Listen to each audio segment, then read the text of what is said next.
दोस्तों, हम सभी ने अपनी पिछली वीडियो के अंदर हरियाणा का जो प्राचीन इतिहास रहा है उसके बारे में पढ़ा है।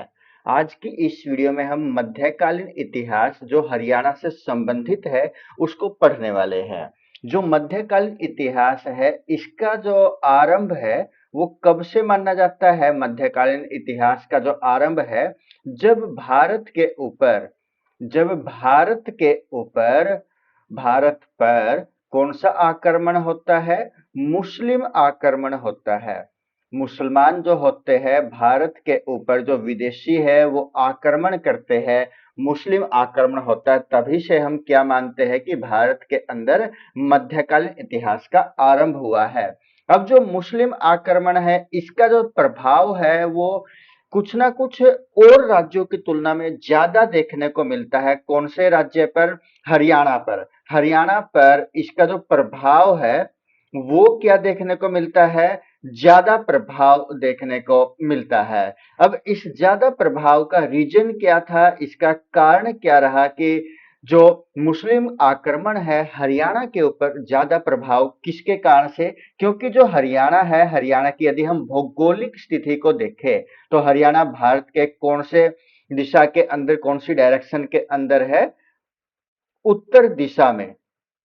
उत्तर दिशा में स्थिति इसका एक विशेष कारण से हो सकता है, क्योंकि यदि हम देखें इसका जो नीचे यहाँ पर ये साइड वाला हिस्सा है, यहाँ पर महासागर है, बंगाल की खाड़ी है, जिसके कारण से आने जाने में दिक्कत होती है। ऊपर क्या है? जो यहाँ ऊपर वाली स्थित है हिमालय पर्वत यहाँ पर स्थित है और बच जाता है ये वाला एरिया जिस पर आसानी से कोई भी आ जा सकता है, जिसके कारण से हम ये मान सकते हैं कि इस यहाँ पर पूरे भारत के अंदर प्रवेश करने के लिए एक अहम रास्ते के रूप में इसको देखा जा सकता है। अब यदि हम आगे बढ़ते हैं और देखें जो इसमें एक वंश जिसके बारे में हम यहाँ पर यदि जाने तो उस वंश का नाम क्या है? तोमर वंश। कौन सा वंश? तोमर वंश के बारे में यदि हम देखें यहाँ पर तो क्या है इस वंश के बारे में? जो हरियाणा है, हरियाणा के अंदर एक और शासन था किसके बाद? हरियाणा में कौन से वंश के बाद? प्रतिहार। प्रतिहार शासन के बाद, प्रतिहार शासन के बाद क्या होता है? कौन सा वंश आता है? तब आता है कौन सा? तोमर वंश। तोमर वंश किस वंश के बाद आता है? प्रतिहार शासन के बाद ये आता है। अब जो तोमर वंश था इसका जो नरेश था उसका नाम क्या था? इसके नरेश का नाम क्या था? इसके शासक का नाम क्या था? क्या नाम था? अनंगपाल। अनंगपाल इसके शासक का नाम था। जिसने अनंगपाल वही है जिसने एक नगर बसाया था, उस नगर का नाम क्या था? दिल्ली। दिल्ली नगर बसाया।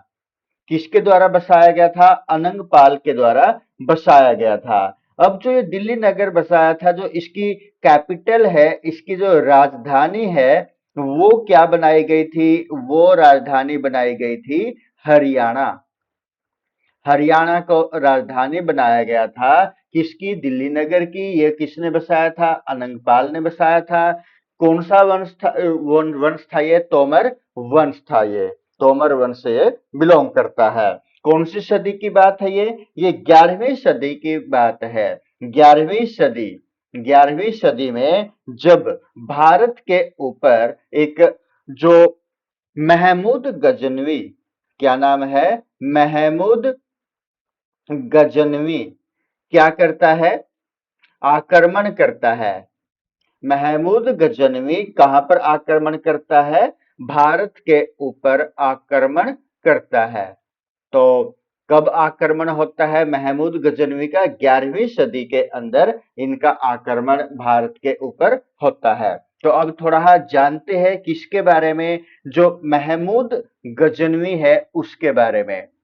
जो महमूद गजनवी है, महमूद गजनवी है उसके बारे में जाने। इन्होंने हरियाणा के परिप्रेक्ष्य के बारे में यदि हम जाने तो एक हमला किसके ऊपर? थानेसर के ऊपर। थानेसर पर हमला। कब कब किया गया? एक हमला किया गया 1009 में और 1014 के अंदर दूसरा हमला किया गया था। अब जो यहाँ पर जब थानेसर पर हमला किया गया था तो इस समय आक्रमण के समय यहाँ का जो शासक था वो कौन था? शासक का नाम क्या था? आक्रमण के समय जो शासक था उसका नाम था जयपाल। जयपाल यहाँ पर शासक था थानेसर का। और ये कौन से वंश से बिलोंग करता था? तोमर शासक था। यानी कि जो ये शासक था जिसका नाम क्या था? जयपाल था। महमूद गजनवी के आक्रमण के समय हरियाणा का ये शासक था, थानेसर का ये शासक था। अब जब ये महमूद गजनवी थानेसर पर हमला करता है तो ये मुख्यतः क्या करता है? मंदिरों का विनाश करता है। किसका? मंदिरों का विनाश।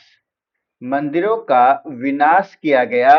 किसके द्वारा? महमूद गजनवी के द्वारा क्या किया गया? मंदिरों का विनाश किया गया। मंदिरों के अंदर जो मूर्ति थी जो किसकी? देवताओं की जो मूर्ति थी, देवताओं की जो मूर्ति थी, जो मुख्यतः किस चीज की बनी हुई थी ये मूर्ति? ये बनी हुई थी कांसे की। कांसे की ये बनी हुई थी। और इनके अंदर एक विशेषता क्या थी कि इनके हाथ में क्या था? हाथ में चक्कर था। हाथ में चक्कर था, जिसके कारण से इन देवताओं को क्या नाम दिया गया है? हाथ में चक्कर होने के कारण चक्कर स्वामी। चक्कर स्वामी इनको बोला गया है, इन देवताओं को। तो जब थानेसर पर महमूद गजनवी ने आक्रमण किया था तो उसने क्या किया था? मंदिरों का विनाश किया था। तो यहाँ पर जो मंदिरों के अंदर जो मूर्ति थी ज्यादातर वो कौन से देवताओं की थी? जो हाथ में क्या लिए हुए थे? चक्कर लिए हुए थे। और जिसके कारण से इनका नाम क्या पड़ा हुआ था? चक्कर स्वामी इनका नाम था। और जो ये मूर्तियां थी, जो ये देवताओं की मूर्तियां बनी हुई थी, वो किसकी मूर्ति थी? वो कांसे की मूर्ति थी। तो अब जो ये थानेसर का हमला है, इसका जो वर्णन किया गया है, जो ये वर्णन सारी की सारी बातें जो हम यहाँ पर देख रहे हैं, इनका वर्णन करता कौन रहा है? इनका वर्णन करता कौन रहा है जिसने थानेसर पर हमले का जिक्र किया है? क्या नाम था उसका? अल बरूनी। अल बरूनी। तो ये जो ये अल बरूनी है, अब इसके बारे में भी जानना हमारे लिए महत्वपूर्ण हो जाता है, क्योंकि जो ये अल बरूनी है ये क्या था? एक फारसी विद्वान था। जो अल बरूनी है वो क्या था? एक फारसी विद्वान था। फारसी विद्वान था और एक लेखक भी था। और इसको ही हम क्या बोल सकते हैं? विचारक भी बोल सकते हैं। इत्यादि इत्यादि हम इनको नाम दे सकते हैं। अब जो ये अल बरूनी है, जो ये अल बरूनी है भारत के अंदर आया था। ये किसके साथ आया था? जो महमूद गजनवी है, महमूद गजनवी के साथ, महमूद गजनवी के साथ जो उसका काफिला था, जो काफिला था उस काफिले में आया था। कहां पर? दक्षिण एशिया के अंदर। दक्षिण एशिया में। तो अब दोस्तों आप कमेंट करके बताइएगा कि जो इंडिया है, भारत है, क्या वो कौन से एशिया के अंदर स्थित है? को महाद्वीप के अंदर, जो एशिया महाद्वीप है उसकी कौन सी डायरेक्शन के अंदर, कौन सी दिशा में भारत स्थित है? तो आप कमेंट करके ये बताइएगा। तो जो ये अल ब्रूनी है, जिसकी जो रचनाएं है, अल ब्रूनी की यदि हम रचनाओं के बारे में देखें तो इसके द्वारा जो रचनाएं की गई है, अल ब्रूनी के द्वारा जो रचनाएं की गई है वो कौन सी भाषा में की गई है? अरबी भाषा के अंदर। मुख्यतः जो इसकी रचना है कौन सी भाषा में की गई है? अरबी भाषा में रचना की गई है अल ब्रूनी के द्वारा। और जब ये दक्षिण एशिया में आता है, यानी कि भारत में आता है, भारत के अंदर इसने क्या किया? मुख्यतः जो भारत के अंदर जो प्रचलित भाषा थी, यानी कि जो भारतीय भाषा थी, भारतीय भाषाओं का अध्ययन किसके द्वारा किया गया था? अल ब्रूनी के द्वारा अध्ययन किया गया था। और जो ये अल ब्रूनी है, इसकी रचनाओं के अंदर जो इसके द्वारा पुस्तक है, जो कि कब रची गई थी, 1030 के अंदर सामान्यतः हम यहाँ पर बोल सकते हैं, में जब इसको रचा गया था। उस किताब का नाम क्या है? उस किताब का नाम है किताब उल हिंद। किताब उल हिंद, जिसका अभिप्राय क्या होता है, जिसका अर्थ क्या होता है? भारत के दिन। भारत के दिन इस किताब का अर्थ होता है। एक अन्य तहकीक ए हिंद, ये बुक भी किसके द्वारा रचित है? अल ब्रूनी के द्वारा। इसके अलावा अन्य किताबें भी है जो इसके द्वारा रचित है। तो अब यहाँ पर हमने देखा कि जो ये हमें बताने लग रहा है कि जो देवता थे उनकी मूर्ति कांसे की बनी हुई थी, हाथ में चक्कर था, क्या नाम रखा गया इसके कारण से इन देवताओं का? चक्कर स्वामी। तो ये बातें हमें कौन बताता है? अल ब्रूनी बताता है अपनी रचनाओं के माध्यम से।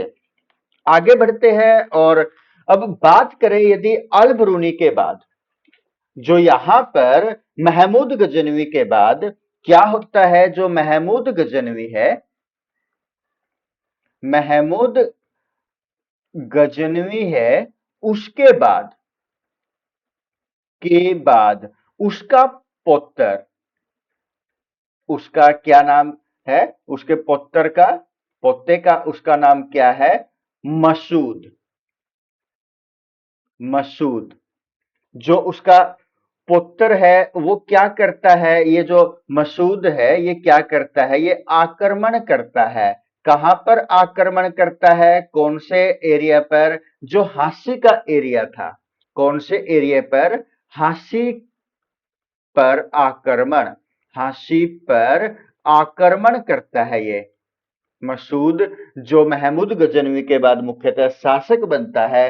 जो उसका पोता होता है वो कौन से एरिया पर आक्रमण करता है? हांसी पर आक्रमण करता है। दोस्तों अब आप कमेंट करके उत्तर बताइएगा कि हरियाणा में कुल कितने जिले हैं और जो सबसे नया बनने वाला जिला है वो कब बना है? तो कमेंट करके आप आवश्यक इस प्रश्न का उत्तर बताइएगा यदि आपने यहां तक वीडियो को देखा है। और साथ में दोस्तों यदि आपने अभी तक हमारे इस चैनल को सब्सक्राइब नहीं किया, फॉलो नहीं किया, तो आप वह भी आवश्यक करें। और यदि दोस्तों वीडियो पसंद आई है तो इसको लाइक भी करें, अपने दोस्तों के साथ इसको शेयर भी करें। तो हांसी पर जब आक्रमण किया जाता है वो कब किया जाता है? वो मुख्यतः 1037 में आक्रमण किया जाता है। अब जो यहां पर जो हांसी का शासक होता है उसका नाम क्या होता है? कुमार पाल देव। कुमार पाल देव हांसी का शासक होता है।